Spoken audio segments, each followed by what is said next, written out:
All right, guys, welcome back to Cold Pizza Watch Reviews. Today, I'm taking 5 different watches with 5 different movements out of my collection, and I'm going to put them on my Timegrapher, and we're going to see which one is the most accurate.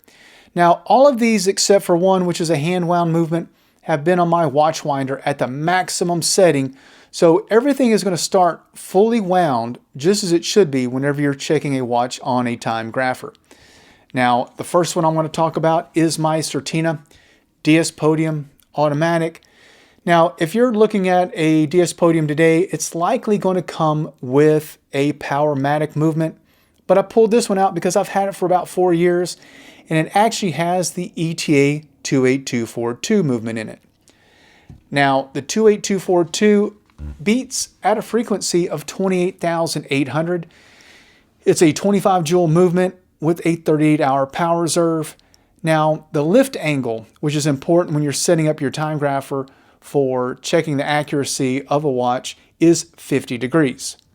So this is actually a standard grade ETA 28242.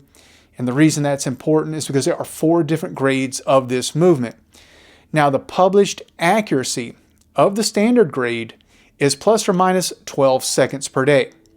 So let's see how it does on the Timegrapher. Now I'm going to put the watch in 3 different positions. I'm going to do face up, face down, and crown right. So face up position, we're seeing plus 13 seconds per day. Now I'm going to flip over to face down. Again, we're seeing plus 13 seconds per day. Now we're going to go to crown right position. We're seeing plus 15 seconds per day.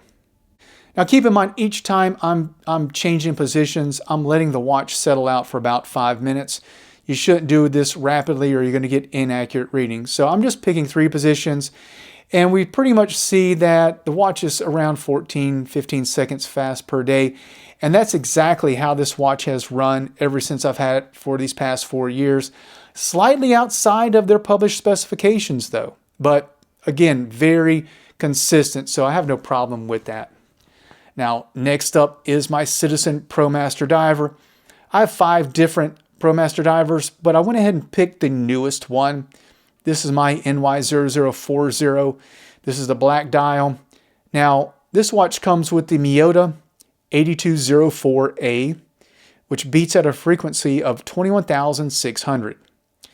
Now, this is a 21 joule movement with a 42-hour power reserve. The lift angle on the 8204A is 49 degrees. So Citizen's published accuracy on this movement is plus or minus 20 to 40 seconds per day. So let's see how it actually does on the Timegrapher. So face up, we're seeing right at plus 16 seconds per day. Face down, right at plus 16 seconds per day. Crown right. Now, yes, I know the crown is at the 8 o'clock position on the Citizen Promaster diver, but I still want to orient the dial just like I'm doing every other watch. So I'm still going to call this crown right. And we see we're right at plus 17 seconds per day. So overall, we're getting about plus 16, plus 17 seconds per day on the Citizen Promaster diver. Now, moving on to the next one is my Orient Star Classic. Now, I've had this watch for about 3 years.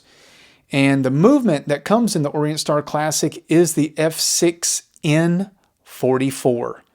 Now this movement beats at a frequency of 21,600. It's a 22 joule movement with a 40-hour power reserve. Now the lift angle on this movement is 52 degrees. So their published accuracy by Orient is plus 25 minus 15. So let's see how it does on the Timegrapher. Face up position, we're getting plus 13 seconds per day. Now I'm going to switch over to the face down position.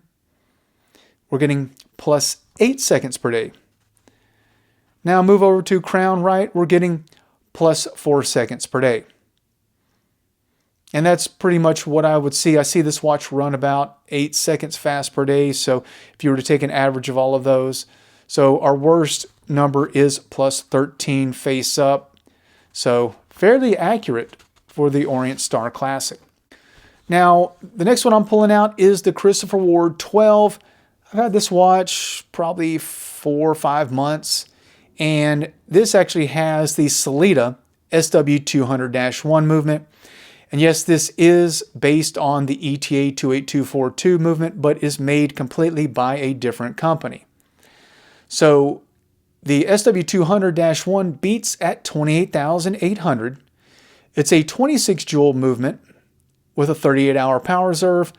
Lift angle is 50 degrees. Now this again is a standard grade, so their published accuracy is plus or minus 12 seconds per day. How did the Christopher Ward do on the Timegrapher? So go to the face-up position. We're seeing minus 6 seconds per day. Now let's flip it over to the face-down position. We're seeing minus 6 seconds per day again. Now we'll shift over to crown right. We're seeing plus 13 seconds per day. And that seems about right on par. I see this watch average about 7 to 8 seconds fast per day. So when you take an average of all those numbers, that's pretty good, well under their published specifications. Now the last one I'm going to pull out is my Hamilton Pilot Pioneer.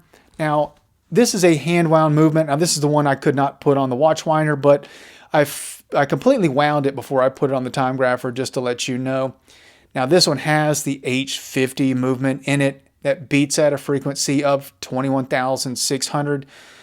This is a 17 joule movement with an 80-hour power reserve. Lift angle is 50 degrees. So published accuracy on this movement is plus or minus 7 seconds per day. So let's see how it does on the Timegrapher. Face up, we're getting minus 3 seconds per day. Now let's go to face down, we're getting plus 1 second per day. Going on to the crown right position, we're getting minus 4 seconds per day. And that's amazing. I mean, this watch was $600, and the Hamilton, with a deviation of basically 2 seconds per day in those three positions, is the most accurate. So you got a minus 3 plus 1 on the Hamilton. So I see a deviation of 2 seconds per day. The Hamilton is coming in as my most accurate watch out of all 5 of these. Next up is a Christopher Ward. You get a deviation of about 7 seconds per day. Like I said, I see it run about 8 fast per day, which is not bad and well under the published specs. Followed up by the Orient Star with about a deviation of 9 seconds. So it runs about 8-9 seconds fast per day. Next up was the Certina and then the Citizen. So interesting. Hamilton, which I hadn't worn it in a while, and I kind of forgot how accurate this watch is. It just goes to show you a basic 17 joule movement can be extremely accurate. Do you have a movement, maybe it was fairly inexpensive, or it just surprised you how accurate it was when you got it? Talk about it in the comments below. I'd love to hear about it. And guys, as always, I appreciate you tuning in to Cold Pizza Watch Reviews.